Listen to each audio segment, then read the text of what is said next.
Welcome to I dream media. So మహిళల్లో heart attack అంటే ఈ మధ్య కాలంలో ఈ కేసులు ఎక్కువగా నమోదవుతున్నాయి. మహిళల్లో హార్ట్ అటాక్ అనేది ఎక్కువగా చూస్తున్నామని చెప్తూ ఉన్నారు. దీంట్లో వాస్తవం ఎంత? మహిళలకి హార్ట్ అటాక్ వస్తే అసలు ఎలాంటి లక్షణాలు కనిపిస్తాయి? సో ఎలా గుర్తించాలి? టెస్ట్లు అంటే ఏమున్నాయి?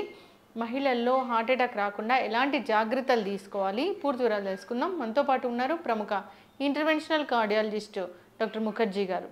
డాక్టర్ గారు నమస్తే అండి. నమస్తే అండి. డాక్టర్ గారు, జనరల్గా హార్ట్ అటాక్ గురించి మాట్లాడుకుంటే మెన్లో మాట్లాడతాము, కానీ విమెన్లో అప్పుడప్పుడు అడపదడప కేసులు అనేది మనం మాట్లాడాము. అయితే ఇప్పుడు ఉమెన్లో కూడా ఎక్కువగా కేసులు నమోదవుతున్నాయి, హార్ట్ అటాక్ ఎక్కువగా వస్తుంది అంటున్నారు. నిజమేనా డాక్టర్ గారు? అంటే ఉమెన్ లోపల హార్ట్ అటాకే ఒక ప్రధానమైన కారణం మరణానికి. ఉమెన్లో కూడా మరణానికి ప్రధానమైన కారణం కార్డియోవాస్కులర్ డిసీజే. కాకపోతే మెన్ కన్నా లేట్గా వస్తుంది విమెన్లో. అంటే మెన్కి 50 years అప్పుడు అలా వస్తే విమెన్కి 60 years అప్పుడు వస్తుంది. సో ఇప్పుడు ఏమవుతుందంటే స్లోగా ఆ అంతరం కూడా తగ్గిపోతుంది. విమెన్కి కూడా కొంచెం తొందరగా రావటం, ఉమెన్కి కూడా ఎక్కువ రావటం. మొన్న ఒక 31-year-old లేడీకి హార్ట్ అటాక్ వస్తే స్టెంట్ చేయడం జరిగింది. అంటే తక్కువ వయసులో హార్ట్ అటాక్లు రావటం అనేది మేల్స్లో ఎక్కువ చూసేవాళ్ళం. ఈ మధ్య విమెన్లో కూడా ఎక్కువ అవుతా ఉంది, ఖచ్చితంగా పెరుగుతా ఉంది. ఎక్కడ తేడా వచ్చింది డాక్టర్ గారు? అంటే అన్నీ మనకు తెలిసిన విషయాలే, కొత్తగా వచ్చిన తేడాలు ఏమి లేవు. అంటే డయాబెటీస్ రేట్స్ పెరగడం అనేది లేడీస్లో ఒకటి ఇంపార్టెంట్గా మనం అర్థం చేసుకోవాలి. యూజువల్గా లేడీస్లో ఎట్లా ఉంటుందంటే ఆ హార్మోనల్ ప్రొటెక్షన్ ఉంటుంది. అంటే మెనోపాజ్ దాటిన తర్వాతనే యూజువల్గా హార్ట్ అటాక్లు వస్తాయి. కానీ మెనోపాజ్ ముందే ఆ రిస్క్ ఉండేది 2 రకాలుగా వస్తుంది. ఒకటి షుగరు, రెండోది స్మోకింగ్కి ఎక్స్పోజ్ అవటం. అంటే అది ప్యాసివ్ స్మోకింగ్ అయినా సరే, ఇంట్లో ఎవరన్నా ఎక్కువ సిగరెట్లు తాగుతూ ఉన్నారనుకోండి, అక్కడ ఉండే లేడీస్కి కొంత రిస్క్, వాళ్ళకి బెనిఫిట్ పోతుంది, హార్మోనల్ వల్ల వచ్చే బెనిఫిట్ పోతుంది. సో అందుకని డయాబెటీస్ ఉన్న వాళ్ళకి ఆ డయాబెటీస్ పెరిగిపోవడం వల్ల ఇప్పుడు మనకి ఎప్పుడైతే లైఫ్ స్టైల్ మారిపోయిందో, కొంచెం ఎక్సర్సైజ్ తక్కువ అయిపోవడం, ఇంట్లో ఉన్న గృహిణులకు కూడా ఇంతకుముందు వాళ్ళే అంట్లు తోముకోవడం, వాళ్ళే బట్టలు ఉతుక్కోవడం, వాళ్ళే అన్ని పనులు చేసుకోవటం ఉండేది. ఇప్పుడు సాధ్యమైనంత వరకు ఎవరు చేయట్లా. సో ఒక వాషింగ్ మిషన్ ఉంటుంది, ఒక ఫ్లోర్ క్లీనర్ ఉంటుంది, లేకపోతే ఒక మెయిడ్ ఉంటుంది. బట్ ఎవరికి పని అనేది ఎక్కువ లేదు, ఈజీ అవైలబిలిటీ ఆఫ్ ఫుడ్. ఇంతకుముందు ఏమైంది, లేడీస్కి కొంచెం లాస్ట్లో తినడం అట్లా ఉండేది. సాధ్యమైనంత వరకు వాళ్ళకి ఫుడ్ తక్కువ ఉండేది. ఇప్పుడు ఏమవుతుందంటే ఫుడ్ అబండెన్స్లో ఉంటుంది, మంచి విషయమే. కాకపోతే ఆ మంచి విషయంతో పాటుగా ఫుడ్ అబండెన్స్తో పాటుగా ఆ కార్బోహైడ్రేట్స్ అనేవి అధికంగా అయిపోవడం, సాచురేటెడ్ ఫ్యాట్స్ అధికంగా అయిపోవడం, వీటి వల్ల హార్ట్ అటాక్లు రావడం పెరుగుతుంది. సో ఓవరాల్గా మనకి లైఫ్ స్టైల్ మోడిఫికేషన్తో డయాబెటీస్ అనేది, మెటబాలిక్ సిండ్రోమ్ అనేది ఎక్కువ అయిపోవటం వల్ల, కొన్ని కల్చరల్ చేంజెస్ మన లివింగ్లో రావటం వల్ల, ఈ 2 కారణాలు ప్రధానంగా చూస్తాను నేను హార్ట్ అటాక్ ఉమెన్లో పెరగడానికి. అయితే ఉమెన్లో హార్ట్ అటాక్ చాలా సైలెంట్గా వస్తుంది అంటారు, అది ఏంటి డాక్టర్ గారు? అవునండి. ఇప్పుడు మనం మామూలుగా హార్ట్ అటాక్ అంటే ఏమనుకుంటాం, ఛాతీ మధ్య భాగంలో వస్తుంది, నడిస్తే ఎక్కువ అవుతుంది, లేకపోతే తగ్గుతుంది, విపరీతంగా నొప్పి వచ్చి ఇమీడియట్గా చూడగానే అందరికి అర్థమైపోతుంది, ఏదో హార్ట్ అటాక్ ఉంది, ఇమీడియట్గా దీన్ని తీసుకోవాలి. లేడీస్లో ఈ రకంగా రాదు.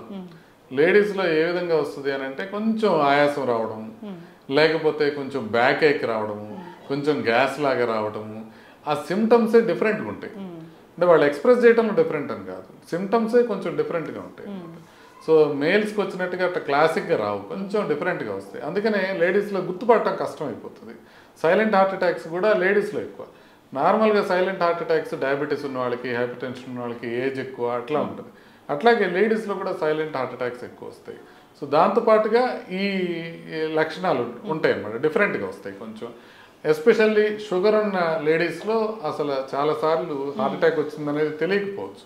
సో అందుకనే ముందుగా చెకప్ చేసుకోవడం, కొంచెం ఎక్కువగా ఆలోచించడం. అంటే ఇప్పుడు మనం ఏంటంటే లేడీ అనగానే 35 years లేడీ వచ్చింది, ఆవిడకి చెస్ట్ పెయిన్ అనగానే ముందు కార్డియాలజిస్టులు, ఫిజిషియన్స్ అందరూ కూడా ఈవిడికి ఏదో గ్యాస్ అయి ఉంటుంది, ఈవికి హార్ట్ అటాక్ అయి ఉండదు అనేది ముందే ఒక అభిప్రాయానికి వస్తారు. అందుకని డయాగ్నోసిస్ కూడా కష్టం అయిపోతుంది. సస్పెషన్ తక్కువ ఉంటుంది కాబట్టి డయాగ్నోసిస్ కష్టం అవుతుంది.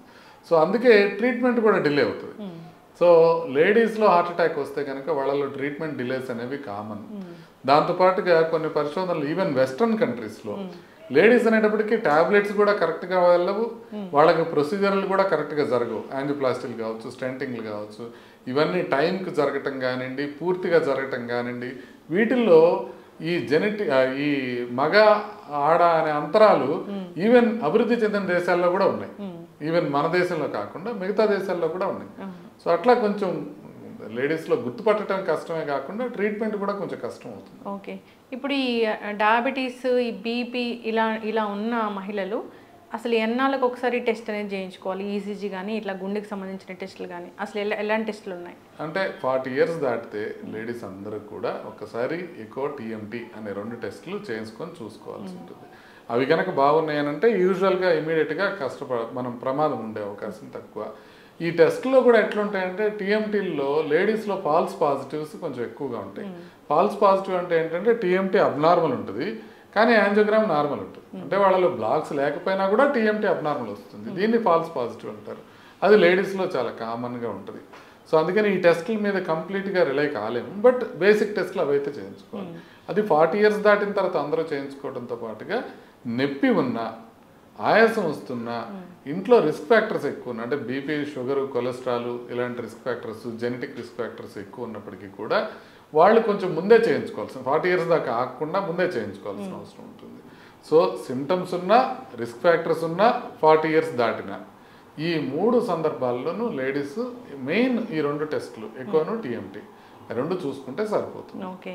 అయితే ఇప్పుడు 30-35 ఇయర్స్ వాళ్ళకి హార్మోన్స్ అనేవి మమ్మల్ని ఏదైతే ప్రొటెక్ట్ చేస్తాయో అవి ప్రొటెక్ట్ చేయవా ఈ హార్ట్ అటాక్ నుంచి? అయితే అంటే ప్రొటెక్ట్ చేస్తాయి. అందుకే మెనోపాజ్ వరకు ఈ ఏజ్లో ఉన్న వాళ్ళకి హార్ట్ అటాక్లు తక్కువ వస్తాయి. కాకపోతే ఈ 2 కారణాలతో షుగర్ ఉన్నా కూడా అది నలిఫై అయిపోతుంది. అట్లాగే ప్యాసివ్ స్మోకింగ్ ఉన్నా, యాక్టివ్ స్మోకింగ్ చాలా తక్కువ ఇంకా లేడీస్లో, బట్ ప్యాసివ్ స్మోకింగ్ ఉన్నా కూడా అది నలిఫై అయిపోతుంది. అట్లా కాకుండా కొన్ని వేరే ఫ్యాక్టర్స్ ఉన్నాయనుకోండి, వాళ్ళకి కొలెస్ట్రాల్ ఉండొచ్చు, బీపీ ఉండొచ్చు, ఒబెసిటీ ఉండొచ్చు, మానసిక ఒత్తిడి ఉండొచ్చు, ఇవన్నిటితో కూడా రిస్క్ పెరుగుతుంది. సో రిస్క్ ఫ్యాక్టర్స్ లేకపోతే సంగతి ఇది మనకి హార్మోనల్ ప్రొటెక్షన్. రిస్క్ ఫ్యాక్టర్స్ ఉన్నప్పుడు హార్మోనల్ ప్రొటెక్షన్ అంత బాగా పనిచేయదు. సో అందుకని వచ్చే అవకాశం ఉంటుంది.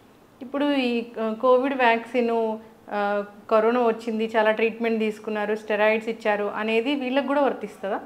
అందరికీ వర్తిస్తుంది, లేడీస్కి కూడా వర్తిస్తుంది. యాక్చువల్లీ లేడీస్లో కూడా మనకి ఈ కోవిడ్ తరహా లక్షణాలు కానివ్వండి, కోవిడ్లో ఎఫెక్ట్ అవ్వడం కానివ్వండి, ఎస్పెషల్లీ ఒబీస్ లేడీస్, లావుగా ఉండే వాళ్ళకి చాలా ఎక్కువగా వచ్చినాయి problems. So vaccine side effects కూడా అంటే కోవిషీల్డ్ లాంటి వ్యాక్సిన్తో వచ్చే సైడ్ ఎఫెక్ట్స్, బ్లడ్ క్లాట్స్ అనేవి లేడీస్లో అధికంగా ఉన్నాయి. అది ఆల్మోస్ట్ వాళ్ళలో 60% ఉంటే 40% మేల్స్లో ఉన్నాయి. కాకపోతే ఇప్పుడు మనం చూస్తున్న సడన్ కార్డియాక్ డెత్స్లో అన్ని సడన్గా ఆకస్మిక మరణాలు ఏదైతే చూస్తున్నాం వీటిలో ప్రిడామినెంట్గా మేల్సే ఉండటం వల్ల మనకేమర్థం అవుతుందంటే మేబీ వ్యాక్సిన్ వల్ల కాదేమో అని. ఎందుకంటే వ్యాక్సిన్ లేడీస్లో ఎక్కువ ప్రాబ్లమ్స్ క్రియేట్ చేసింది, మేల్స్లో తక్కువ ప్రాబ్లమ్స్ క్రియేట్ చేసింది. కానీ ఇప్పుడు వస్తున్నది స్టిల్ మేల్స్లోనే ఎక్కువ వస్తుంది. సో అందుకని ఇది వ్యాక్సిన్ వల్ల కాదేమో అనేది మనకు అర్థమవుతుంది. ఈ రీసెంట్గా మీరు ఒక ఆర్టికల్ రాశారు, అంటే డెలివరీ తర్వాత ఉమెన్ చాలా జాగ్రత్తలు తీసుకోవాలి, వాళ్ళల్లో కూడా హార్ట్ ఇష్యూస్ అనేవి వచ్చేది ఉందని. అదే ఎట్లా డాక్టర్ గారు? అంటే లేడీస్కి మాత్రమే స్పెసిఫిక్ కొన్ని జబ్బులు ఉంటాయి. దాంట్లో ఇది ఒకటి కామన్ జబ్బు అనమాట. దాన్ని పెరిపార్టమ్ కార్డియోమయోపతి అంటారు. పెరిపార్టమ్ కార్డియోమయోపతి అంటే డెలివరీ అయ్యే ఒక నెల ముందు కానీ ఒక 3 నెలల తర్వాత కానీ సడన్గా గుండె వీక్ అయిపోతుంది. పోలియో వస్తే మజిల్ ఎట్లా వీక్ అయిపోతుందో గుండె కండరం అట్లా వీక్ అయిపోతుంది. ఎవరిలో వస్తుందో ఎవరిలో రాదనేది జెనెటిక్ ఇన్ఫ్లుయెన్స్ మీద ఆధారపడి ఉంటుంది, మనం కంప్లీట్గా చెప్పలేము. సో అలా వస్తే కనుక ఇమీడియట్గా వాళ్ళకి ఆయాసం రావటము, పడుకుంటే ఆయాసం ఎక్కువైపోవడం, దగ్గు రావటము, కాళ్ళు వాపులు రావటం, ఇట్లాంటి సమస్యలు వస్తాయి. అలాంటివి వచ్చినప్పుడు ఒక్కసారి ఎకోకార్డియోగ్రామ్ చేసి చూసుకుంటే ఒకవేళ పంపింగ్ వీక్గా ఉంటే ప్రెగ్నెన్సీ వల్ల వచ్చిన ప్రాబ్లం కింద మనం దాన్ని భావించాలి. దాన్ని పెరిపార్టమ్ కార్డియోమయోపతి అంటారు. అలా ఉంటే కనుక దానికి ట్రీట్మెంట్ తీసుకుంటే చాలా మంది రికవర్ అయిపోతారు. మోర్ దాన్ 60% ఏమీ ప్రాబ్లం లేకుండా రికవర్ అయ్యే ఛాన్సెస్ ఉంటాయి. ఒక 40% మాత్రం కొంచెం పంపింగ్ ఇంప్రూవ్ కాకపోయినా లేకపోతే డిటరేట్ అయినా అయ్యే అవకాశం ఉంటుంది. సో దాన్ని ఈజీగా తీసుకోకూడదు. ఒకసారి కనుక ప్రెగ్నెన్సీలో ఆ సమస్య వస్తే తర్వాత మళ్ళీ ప్రెగ్నెంట్ అయితే రికవర్ అయిపోయినా కూడా మళ్ళీ అదే వచ్చే అవకాశం ఉంటుంది. అందుకనే ఒకసారి ప్రెగ్నెన్సీలో పెరిపార్టమ్ కార్డియోమయోపతి వస్తే ఇక మళ్ళీ 2వ ప్రెగ్నెన్సీకి వెళ్ళొద్దు అని చెప్తా ఉన్నట్టు వాళ్ళు రికవర్ అయినా కూడా.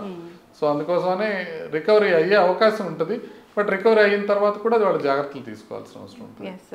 సో డాక్టర్ గారు, ఉమెన్లో హార్ట్ అటాక్, హార్ట్ ఇష్యూస్ గురించి మాట్లాడుతున్నాం కాబట్టి ఒక 40 నుంచి మనం ఈ టెస్ట్లు అనేవి హార్ట్కి సంబంధించి చేయించుకుంటే మంచిదా? ఖచ్చితంగా హార్ట్కి సంబంధించిన టెస్ట్లు అన్ని 40 తర్వాత చేసుకోవాలి. ఓకే. ఇప్పుడు ఈవెన్ యాంజియోగ్రామ్ తీసుకున్నారనుకోండి, యాంజియోగ్రామ్లో కూడా లేడీస్లోను మెన్లోను డిఫరెంట్గా ఉంటాయి. లేడీస్లో కొంచెం రక్తనాళాల సైజు తక్కువ ఉండడంతో పాటుగా ఒక స్పెషల్ జబ్బు ఉంటుంది, స్కాడ్ అనే ఒక జబ్బు ఉంటుంది రక్తనాళాల్లో. స్పాంటేనియస్ కరోనరీ ఆర్టరీ డిసెక్షన్ అంటారనమాట. అంటే రక్తనాళం గోడల లోపల చీలికలు ఏర్పడడం, దాంతోపాటుగా ఇరోజన్ అంటారనమాట. అంటే మామూలుగా మనం హార్ట్ అటాక్లు ఎట్లా వస్తాయి, ప్లాక్ వస్తుంది, కొలెస్ట్రాల్ ప్లాక్. ఆ కొలెస్ట్రాల్ ప్లాక్ దాని మీద క్లాట్ ఫామ్ అయ్యి దాంతో వస్తుంది. అంటే ప్లాక్ రప్చర్ అయ్యి ఆ ప్లాక్ రప్చర్ మీద క్లాట్ ఫామ్ అయ్యి మనకి హార్ట్ అటాక్ వస్తుంది. లేడీస్లో కొంత డిఫరెంట్గా ప్లాక్ ఇరోజన్ అని ఏర్పడుతుంది. అంటే పెద్ద పగుళ్ళు కాకుండా చిన్నగా గీరుకున్నట్టుగా చిన్న ప్రాబ్లమ్స్ వచ్చినా కూడా వాళ్ళ క్లాట్స్ వస్తాయి. సో అందుకని ఈ ప్లాక్ ఇరోజన్ అనేది ఒక కొత్త మెకానిజం అనమాట లేడీస్లో హార్ట్ అటాక్ రావడానికి. ఇలా లేడీస్లో రక్తనాళాల్లో కూడా డిఫరెన్సెస్ ఉంటాయి. సో 40 years దాటిన తర్వాత అందరూ చెకప్ చేయించుకోవడం మంచిది. అసలు ఇంకా ముందే కొంచెం ఇప్పుడు 20-25 దాటినప్పుడే ఒకసారి కొలెస్ట్రాల్ ఎట్లా ఉంది, బీపీ ఎట్లా ఉంది, షుగర్ ఎట్లా ఉంది అనే బేసిక్ టెస్ట్లు అయితే చేయించుకుంటే మంచిది. అంటే ఇప్పుడు మనం చెక్ చేస్తే కానీ బీపీ ఎంత ఉందో తెలియదు, చెక్ చేస్తే కానీ కొలెస్ట్రాల్ ఎంత ఉందో తెలియదు. చాలా మందికి షుగర్ కూడా సైలెంట్గానే ఉంటుంది. సో అందుకని అవి కూడా మనం చెక్ చేసుకొని చూసుకుంటే, ఒకటి మనం ఏదైనా ప్రాబ్లం వస్తే ముందే గుర్తుపట్టచ్చు. రెండోది ఏదైనా బార్డర్ లైన్ ఉంటే మనం అప్పటికే లైఫ్ స్టైల్ మార్పుతో దాన్ని కంట్రోల్ చేసుకోవచ్చు. ఇప్పుడు ఫర్ ఎగ్జాంపుల్ ప్రీ డయాబెటీస్ ఉందనుకోండి, ఇమీడియట్గా బరువు తగ్గి ఎక్సర్సైజ్ ఎక్కువ చేసి మనం దాన్ని కంట్రోల్ చేసుకోవచ్చు, అది డయాబెటీస్కి వెళ్ళకుండా. అదేవిధంగా ఈ ఫస్ట్ ప్రీ హైపర్ టెన్షన్ ఉందనుకోండి, బీపీని కూడా మనం ఎర్లీ స్టేజ్లోనే గుర్తించి మనం దాన్ని తగ్గించుకోవచ్చు. బీపీ అసలు ఎంత ఉంటే హార్ట్ మీద ప్రభావం చూపిస్తుంది? అసలు నార్మల్ ఇంటి దగ్గర 130/80 కన్నా తక్కువ ఉండటం నార్మల్. 130/80 కన్నా ఇంటి దగ్గర ఎక్కువ ఉన్నా, 140/90 డాక్టర్ దగ్గరికి వెళ్ళినప్పుడు ఉన్నా అది మనకి హార్ట్ పైన ఎఫెక్ట్ కలిగిస్తుంది. అంటే హార్ట్ అటాక్ వచ్చే అవకాశాన్ని అది 24% పెంచుతుంది. స్ట్రోక్ వచ్చే అవకాశం, పక్షవాతం వచ్చే అవకాశాన్ని 42% పెంచుతుంది అది. అందుకే మనం బీపీ ఉందంటే ఖచ్చితంగా దాన్ని ట్రీట్ చేసుకోవాల్సిన అవసరం ఉంది. ఉమెన్కి కూడా అదే, ఉమెన్కి కూడా అంతే ఉంటుంది, సేమ్ లెవెల్స్, మనకి బీపీ లెవెల్స్ సేమ్గా ఉంటాయి. ఓకే. అంటే ఎప్పుడైనా 130 ఉండి లేదా 120 ఉండి ఈ డయాస్టాలిక్ అనేది 90 ఉంటే అది అబ్నార్మలే, 80 కన్నా తక్కువ ఉండాలి. సో ఎప్పుడు చిన్న వయసులో ఏంటంటే సిస్టాలిక్ అనేది నార్మల్ ఉండి డయాస్టాలిక్ ఎక్కువ ఉంటుంది. అది కామన్, 130/90 అనేది కామన్, బట్ అది అబ్నార్మల్. సో ఏజ్ పెరిగే కొద్ది ఇప్పుడు 70 years వచ్చినాయి అనుకోండి, అప్పుడు ఎంత ఉంటుంది అంటే 150/60 అట్లా ఉంటుంది. అంటే అది సిస్టాలిక్ ఎక్కువ ఉంటుంది, డయాస్టాలిక్ తక్కువ ఉంటుంది. వాళ్ళకి ట్రీట్ చేయడం ఇంకొక ప్రాబ్లం, ఎందుకంటే వాళ్ళకి సిస్టాలిక్ ట్రీట్ చేద్దామని ట్రై చేస్తే డయాస్టాలిక్ పడిపోతూ ఉంటుంది. సో అందుకని ఆ జాగ్రత్తలు తీసుకొని డయాస్టాలిక్ పడిపోకుండా వాళ్ళకి ట్రీట్ చేయాలి. ఓకే. అయితే డాక్టర్ గారు, ఈ కార్డియాక్ అరెస్ట్ అని చెప్తారు కదా, హార్ట్ అటాక్ వేరు కార్డియాక్ అరెస్ట్ వేరు కదా, అయితే కార్డియాక్ అరెస్ట్ కూడా ఉంటుందా ఉమెన్లో?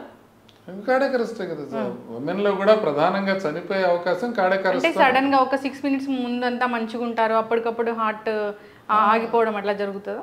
హార్ట్ అటాక్ వచ్చిన మొదటి గంటలో చనిపోయే అవకాశం చాలా ఎక్కువ ఉంటుంది. మొదటి గంటలో అంటే హార్ట్ అటాక్ వచ్చిన తర్వాత మనం హాస్పిటల్కి వెళ్ళే లోపల చనిపోయే వాళ్ళు చాలా ఎక్కువ మంది ఉంటారు. సో అందుకోసమని హార్ట్ అటాక్ వచ్చినప్పుడు కార్డియాక్ అరెస్ట్ వచ్చే లోపల ముందు హాస్పిటల్కి చేరుకోవాలి. అందుకే హార్ట్ అటాక్ సివియర్ పెయిన్ ఏదైనా వస్తే ఇమ్మీడియట్గా హాస్పిటల్కి రీచ్ అవ్వడం అనేది చాలా ఇంపార్టెంట్. ఓకే. అసలు ఉమెన్కి హార్ట్ ఇష్యూసే రాకూడదు అంటే జాగ్రత్తలు ఏముంటాయి?